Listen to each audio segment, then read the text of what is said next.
Good afternoon. I'm Hannah. I'm Manzano. I'm Kyung. And I'm Uma. And we're Team Killer Rabbits. We're embarking on a quest to retrieve the Holy Grail And accomplish the task of defeating the Black Knight Collecting shrubbery and placing the holy hand grenades of Antioch in the beast's lair along the way. How are you going to achieve this, you may ask? by obliterating our opponents. So, how do we get here? As you can see, we have a lot to cover, so let's get started. The competition requirements are translated into engineering requirements in the House of Quality. When assigning importance to customer needs, those that are necessary for the device to qualify for scoring must be considered first.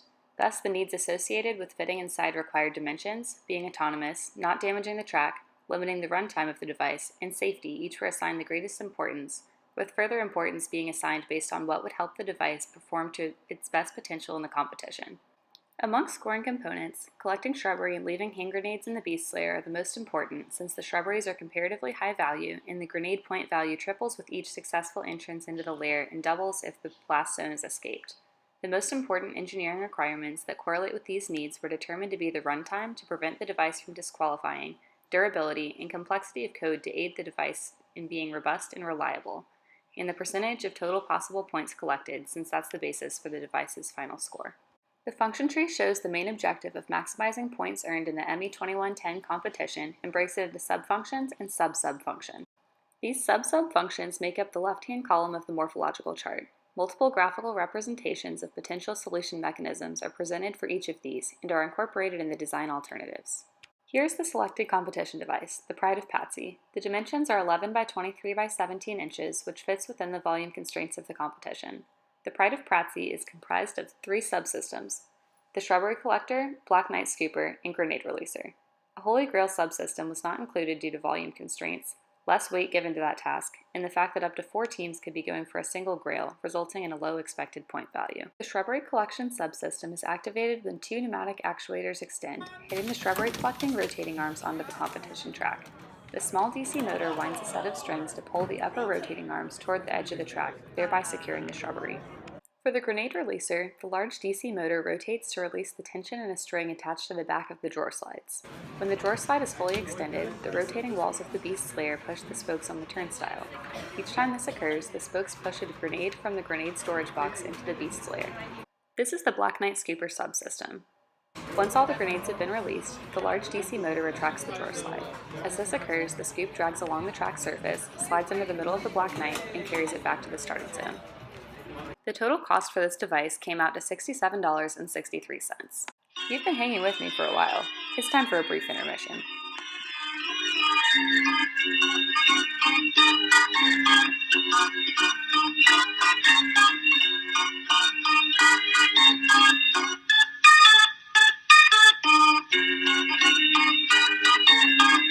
Alright, hope you're back and ready to pay attention.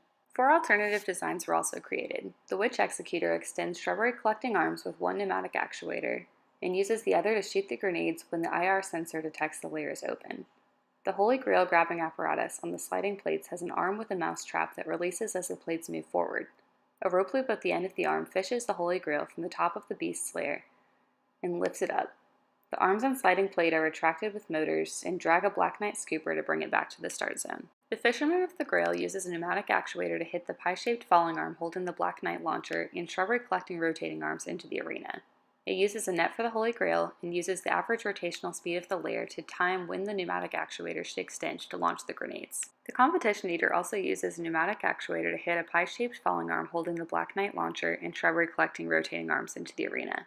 It uses a fork for the Holy Grail and uses the IR sensor to time pneumatic actuator extensions to the grenades. The Fall of Gawain uses a pneumatic actuator mounted behind the drawer slides to extend the Holy Grail grabber and grenade shooter to the beast's lair and push the shrubbery collecting rotating arms and pie-shaped falling arm all in one motion. The Holy Grail subsystem uses a claw-like grabber. The grenade shooting system works with a switch attached to the end of the frontmost part of the device and is pushed as the rotating wall of the layer moves over the switch, activating a pneumatic actuator and shooting a grenade. The Pride of Patsy was selected by use of an evaluation matrix. Because of not having a Holy Grail subsystem, this design better fits inside the required dimensions. The angled arms improved shrubbery collection, and turnstile grenade release resulted in all 4 grenades being properly released in 80% of trials. The Black Knight scoop was also found to be more effective than the launcher since this doesn't have to contend with friction on the track. Due to preliminary competition performance, the Pride of Patsy went into the final competition as a number 18 seed. Performance analysis led to several key changes before the final competition. The design review went well, with the team scoring 25.75 points for a number 15 ranking. The Pride of Patsy competed in 5 rounds of the competition to place in the top 16. In the first round, the device was placed too far from the start line, which prevented the grenade releaser from reaching the Beast Slayer. The spool connected to the small DC motor was bound too tightly, which resulted in the upper portion of the rotating arms lifting up instead of pulling the shrubbery back. The Black Knight scooper was unable to retrieve the Black Knight as a result of the device not being properly positioned in the starting zone. One shrub was pushed into the zone by a competitor, resulting in an overall score of -6 points. The Pride of Patsy won the second round by collecting 2 shrubberies and releasing 3 grenades to score a total of 19 points. The arms failed to release because they were aligned at the wrong angle when boxed, and became caught in the grenade storage track when the pneumatic actuators were activated. Only 3 grenades were deposited into the Beast Slayer because the spoke did not rotate enough on one of the turns, so one of the quadrants was missed. The Black Knight was picked up, but the drawer slides did not retract enough to bring the Black Knight out of the home zone. In the third round, the grenade releaser worked perfectly, but the arms became tangled and failed to retract from the blast zone. The tangling of the arms also prevented the Black Knight from being scooped out of the home zone. 28 points were scored, securing second place in a spot in the next round. In the fourth round, the team failed to remove the tape binding the drawer slides together, so the subsystems responsible for releasing grenades and scooping the Black Knight were not deployed. The shrubbery collecting arms were still able to secure 3 shrubberies. The device scored 8 points for third place, but continued on as a wild card. In the quarterfinal round, the arms successfully collected 5 shrubberies. However, the device was placed too far to the right, leading the right shrubbery collecting arm to collide with the wall and rotate the entire device to the left. The grenade releaser was unable to reach the Beast Slayer as a result of this rotation. The Pride of Patsy was eliminated this round after 22 points earned at third place. Many points were left uncollected during the competition due to setup errors. By better following the checklist, device performance could be vastly improved. In addition to this, there are also several technical ways to enhance device performance. In regards to the Black Knight, the length of time that the motor is pulling back the drawer slides can be lengthened to ensure that the Black Knight has time to fully retract to the starting zone. Another improvement for the Black Knight scooper is to add a mechanism that better secures the Black Knight, such as by using a mousetrap to clamp down, so that it has no chance of slipping out. The shrubbery collecting arms should also be redesigned to be faster and more defensive. Instead of rotating to collect the shrubberies, the new arms would fall directly over the shrubberies, thereby blocking any competitor arms from reaching the shrubberies. Finally, in order to make the performance of the grenade-releasing subsystem less dependent on the placement of the device in the starting zone, the string responsible for retracting the drawer slides should be lengthened to the maximum extended length of the drawer slides. This change will prevent the string from becoming taut before the grenade releaser reaches the edge of the Beast Slayer. In conclusion, the Pride of Patsy was built to compete in the ME 2110 competition.